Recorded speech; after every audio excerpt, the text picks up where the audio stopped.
The drowned mother and baby spirit. In the quiet villages of Thailand, where rivers wind like dark ribbons through the landscape, there is a ghost story told in hushed whispers, one of the saddest and most terrifying tales of the water. It is the story of a spirit born from tragedy, a mother forever bound to her child, and the place where they met their end. Her story often begins with a desperate act. In most versions, she was a young mother who died by drowning, clutching her infant child. Some say it happened during a violent storm, where the river swelled and swallowed her whole as she tried to cross. Other tales speak of a more deliberate tragedy, a mother abandoned and filled with hopelessness, who took her baby to the water's edge in a final, grief-stricken act, turning them both into restless spirits forever tied to the murky depths. This act of despair forged her into a specific kind of spirita, a ghost that haunts the water, waiting to lure others in. Villagers who have glimpsed her describe a truly haunting sight.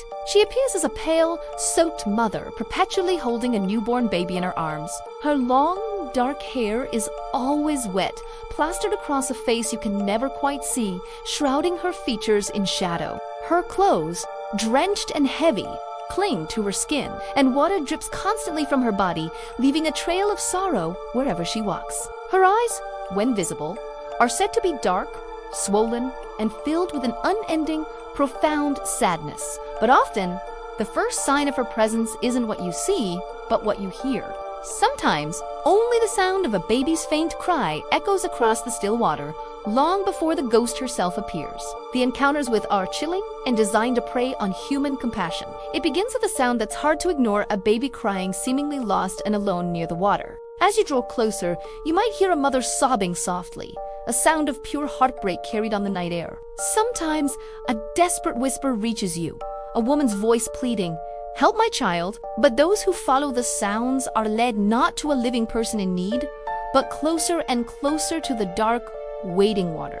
In the more terrifying versions of the folklore, her grief turns to malice. The ghost is not just a sorrowful apparition, but a dangerous one. She tries to pull victims underwater, her cold hands suddenly grabbing at ankles from just below the surface. She might drag unsuspecting swimmers down into deep ponds or pull people from the riverbank into the current. The reason for this aggression is debated. Some believe she's desperately lonely and wants companionship in her watery grave.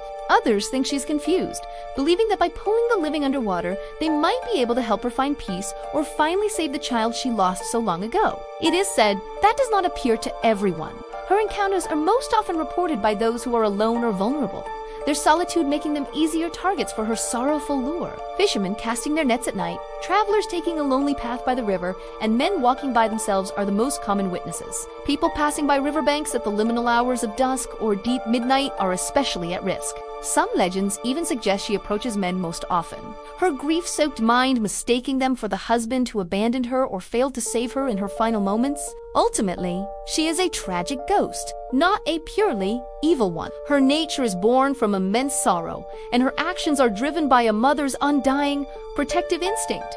She is eternally trying to protect the spirit of the baby she holds, forever replaying the moments of her death. She yearns for someone to acknowledge her tragic end, to bear witness to her pain. In her spectral confusion, she mistakenly pulls people underwater, perhaps thinking they can finally save the child she still believes is alive and in peril. Her haunting is a cycle of loss, a mother's love twisted into a terrifying, endless loop. There are signs to watch for if you find yourself near a river or a still pond after dark. A sudden, unexplained cold wind that chills you to the bone, even on a warm night, is a warning. Listen for the soft, disembodied crying sounds that seem to have no source, or the faint, echoing laugh of a baby where no child could possibly be. Watch the surface of the water. If you see ripples spreading across a perfectly quiet pond, something may be moving beneath. And if you see the dark shadow of a woman bending over the water at night, do not approach. That is why villagers avoid the rivers at night, because when the water grows still and the moon is high, might be waiting there, calling for help or for a replacement.